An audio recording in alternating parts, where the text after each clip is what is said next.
ಆ ಹುಡುಗಿನ ನಾನು ತುಂಬಾ ಇಷ್ಟಪಡ್ತೀನಿ ಫಾದರ್. ನೋಡಿದ್ರೆ ಜೀವ ತಣ್ಣಗಾಯ್ತದೆ. ಅವಳಿದ್ರೆ ಸಾಕು, ಲೈಫಲ್ಲಿ ಇನ್ನೇನು ಬೇಡ ಅನ್ಸಿದ್ರೆ ಅವಳು ಸಿಗಲ್ಲ ಫಾದರ್. ಆದ್ರೂ ಅವಳು ತುಂಬಾ ಚೆನ್ನಾಗಿರ್ಬೇಕು ಅನ್ಸುತ್ತೆ ಫಾದರ್.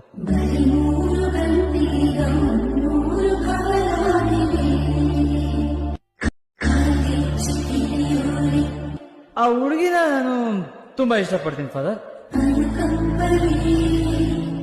ನೋಡಿದ್ರೆ ಜೀವ ತಣ್ಣಗಾಯ್ತದೆ. ಅವಳಿದ್ರೆ ಸಾಕು, ಲೈಫಲ್ಲಿ ಇನ್ನೇನು ಬೇಡ ಅನ್ಸಿದ್ರೆ ಅವಳು ಸಿಗಲ್ಲ ಫಾದರ್. ಆದ್ರೂ ಅವಳು ತುಂಬಾ ಚೆನ್ನಾಗಿರ್ಬೇಕು ಅನ್ಸುತ್ತೆ ಫಾದರ್.